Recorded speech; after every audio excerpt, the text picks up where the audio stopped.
Sabe aquela gordurinha que te incomoda? Pois bem, dá para se dar um jeito nessa gordurinha também. É a chamada lipoplastia. Mas para falar mais sobre este assunto, nós vamos conversar agora com o Dr. Vanderlei Marques, que é cirurgião plástico, trabalha na Clínica Santa Helena, em Catanduva, e vai falar com a gente no Simples Assim. Dr. Vanderlei, muito obrigada por nos atender. Vamos começar explicando o básico, né? Lipoplastia, lipoescultura e lipoaspiração são a mesma coisa? Na realidade, Gislaine, o nome científico correto, né, da lipoaspiração, que se consagrou como uso popular esse nome, mesmo entre os cirurgiões plásticos, né, se falar em lipoaspiração, o nome correto é a lipoplastia, né? A diferenciação que se faz às vezes, que algumas pessoas confundem, a lipoescultura não é a mesma coisa que uma lipoaspiração. A lipoaspiração seria meramente a retirada de gordura de algum local do seu organismo, que pode ser o abdômen, região de flancos, que é a parte posterior ou anterior, região de face externa de coxas, que se convencionou chamar de culotes, né? Mas o nome lipoaspiração seria meramente a retirada de gordura de algum local onde você tem esse acúmulo, né? A lipoescultura convencionou se chamar quando você retira a gordura de algum local e faz essa enxertia dessa gordura em outro ponto, seja no glúteo, seja em algum local de depressão, né, para melhorar o contorno corporal.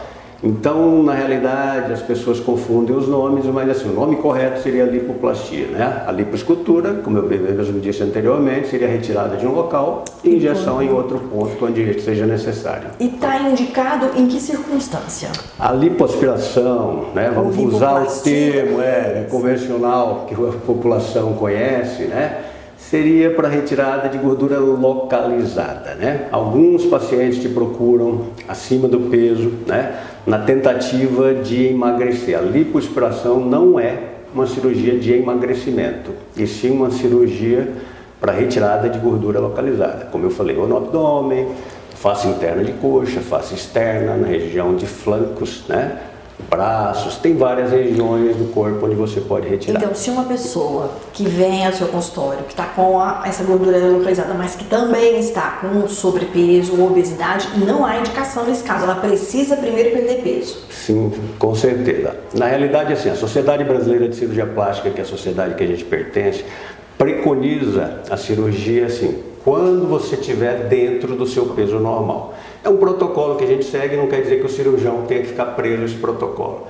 Antigamente tinha cirurgias, grandes lipoaspirações, que a gente convencionava chamar de mega lipoaspiração, né? Fazia-se às vezes 2, 3 ou até mais cirurgias na tentativa de emagrecer esse paciente. Hoje em dia convencionou-se não fazer mais isso. A sociedade tem alguns protocolos, a maioria dos cirurgiões seguem.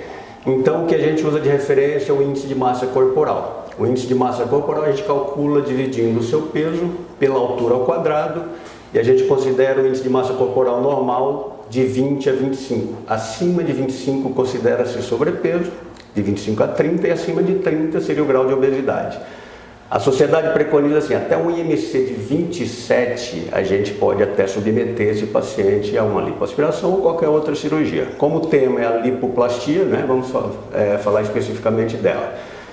O paciente, se tiver com IMC acima de 27, não quer dizer que não possa fazer, só que os resultados vão ser bem mais pobres, né, do que se você estivesse dentro do seu peso ideal. Como eu falei anteriormente, a cirurgia está indicada para gordura localizada, não é uma cirurgia de emagrecimento. Claro que assim, quando você tira uma determinada gordura do seu corpo, seja 2, 3, 4 litros, dependendo da pessoa, né, você vai perder um certo peso, né, com certeza no cálculo final. Mas não é uma cirurgia de perda de peso, e sim de definição de contorno corporal. Como é que é o pós-operatório de uma cirurgia como essa? Pós-operatório de cirurgia plástica, de lipoplastia, que a gente considera dentro da plástica, seria uma das cirurgias mais doloridas, né? Nada que os analgésicos que a gente usa de rotina não resolvam, tá?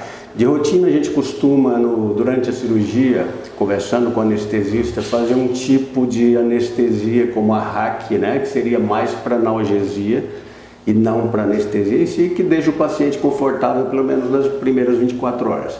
A partir dali, A gente costuma usar alguns analgésicos de rotina que limitam um pouquinho o paciente, né, mas que realmente resolvem a dor, né? Mas aí ele fica em repouso absoluto? Qual que é o prazo que ele tem que ficar? Limita as atividades profissionais, por exemplo? Não. Hoje em dia, toda e qualquer cirurgia plástica, a gente pede para o paciente deambular. Deambular seria o quê? Levantar e andar o mais rápido possível, assim que ele estiver se sentindo bem, né? Independente se foi abdômen, foi costas ou pernas, por exemplo. Independente. Quanto mais precoce o paciente levantar, que é o deambular precoce que a gente chama, menos complicações eles podem ter em relação à trombose, que é uma dos grandes medos dos pacientes, né? A formação de trombo na perna e um deslocamento em direção ao pulmão. Então a gente usa algumas medidas no pré-operatório, no intraoperatório e no pós-operatório para prevenir esses tipos de complicações. Uma das mais temidas, no caso, seria a trombose. Então o andar mais precoce, quanto antes o paciente puder andar, previne isso. É a melhor maneira de se prevenir, né, uma trombose. Tem internação nesses casos, doutor Vanderlei? Normalmente sim, em torno de 24 horas, né? Alguns casos, especificamente, esporadicamente, você pode prolongar um pouquinho, desde que o paciente não esteja se sentindo bem, né? É uma cirurgia que debilita bastante o organismo, né, em termos de recuperação, né? Dentro da cirurgia plástica, eu considero particularmente uma cirurgia que debilita bastante o paciente nos primeiros 2, 3, até uma semana, né? Mas a recuperação é excelente. Isso é indicado para homens e mulheres e tem limite de idade mínimo ou máximo para fazer uma lipoplastia ou uma lipoaspiração? Ok. A lipoplastia pode ser indicada para qualquer sexo, né?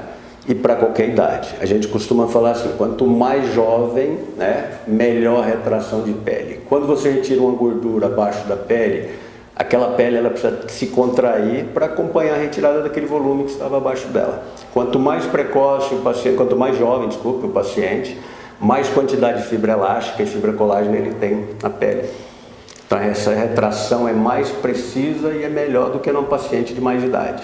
Isso não limita a realização em pacientes de mais idade. Cada caso deve ser avaliado especificamente, né, individualmente, para ver se aquela paciente está apta a fazer esse tipo de cirurgia. E a pergunta que todo mundo se faz, né, se depois a gordura volta a se localizar naquele lugar que a gente não queria que ela ficasse. Esse é um grande dilema, né, entre os pacientes. Todo mundo pergunta, mas eu vou perder a cirurgia, né? Depende. A gente costuma falar justamente, o ideal de qualquer cirurgia é que você esteja no seu peso ideal, né?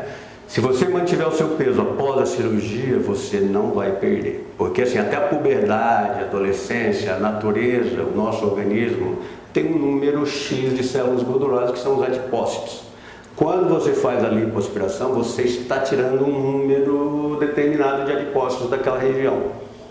Só que você não tira todos os adipócitos, todas as células gordurosas. Aquelas que ficaram, eventualmente, se você engordar, elas não vão aumentar o número de células gordurosas. Aquelas que você retirou, elas não voltam mais. Porém, aquelas que ficaram no local, é que nem uma bexiga. Você encheu uma bexiga, ela vai insuflar novamente. Então, quando o pessoal fala em perder cirurgia, é isso aí. A pessoa engordou no pós-operatório, não fez os cuidados que deveriam ter sido feitos no pós-operatório, engorda, você perde, né?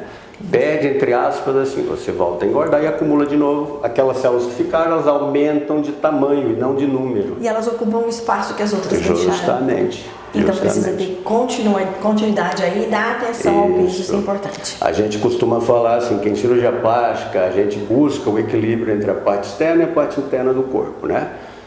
Cabe ao cirurgião plástico fazer a intervenção cirúrgica, que é uma fase importante, mas também é uma coisa que eu não deixo de falar para os pacientes. Uma das partes também mais importantes seria o pós-operatório, que é a parte que cabe ao paciente. Ele tem que ter o zelo e o cuidado necessários, sob a orientação do seu cirurgião, para que ela faça tudo certinho no pós-operatório, para que tenha o melhor resultado possível. Muitíssimo obrigada, doutor Vanderlei. Obrigado a você, Gi.